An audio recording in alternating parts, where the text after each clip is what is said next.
for Talk to Me Tuesday on Wednesday, October 3rd. First order of business, swap block. I had it ready to go on Monday, and then for some reason my brain was thinking, I thought Abby was going to like Ireland or something. So I just want to confirm that we're actually supposed to mail them before I pop it in the mail, because I don't want it to sit there, because I don't think she has kids living at home anymore or anything. I mean, I'm sure she has somebody checking her mail, but I thought I would ask. Second order of business, the commission quilt.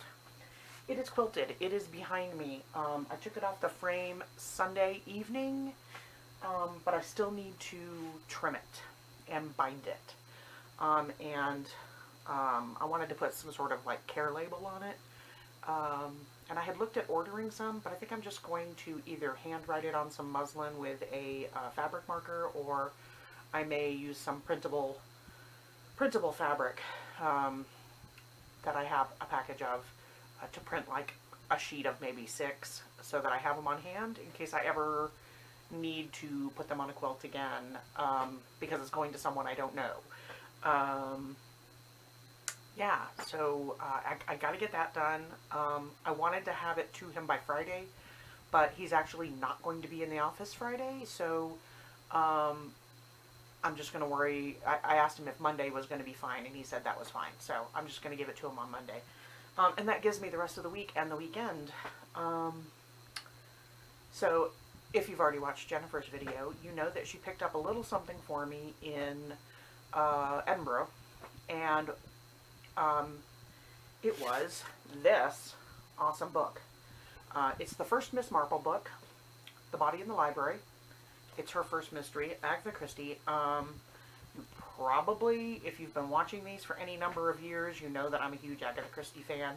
I started reading Agatha Christie's mysteries when I was probably about 7, I want to say. And yes, that was pretty young for some of them, because some of them are kind of, you know, they're not necessarily graphic, but if you have a good imagination, which I do, there's some violence.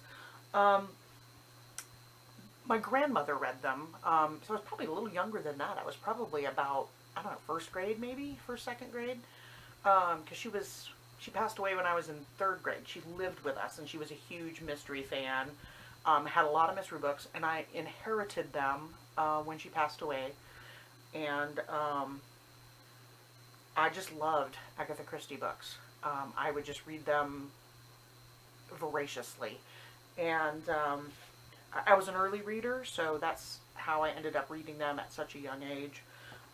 But the cool thing, aside from the fact that this came from the UK and that Jennifer thought of me and picked it up there, the cool thing is if you look at this picture, you will see a resemblance to this wall hanging behind me. And that's because this book cover inspired the wall hanging that Jennifer made for me for my birthday a number of years ago. So how cool is that? So now I have the book that goes with it, and I'm very excited. You know, I've always been a voracious reader, and I dragged my books with me everywhere I moved. Through college, and when I moved here, I'm finally at the point where I got to the point where I was like drowning, and I started really considering what books I would read again. And the ones that I come back to are these. So I've gotten rid of a ton of my books, donated them, given them to people that might want to read them, and I have maybe 3 authors that I collect. 3, maybe 4, I guess, that I actually collect books for.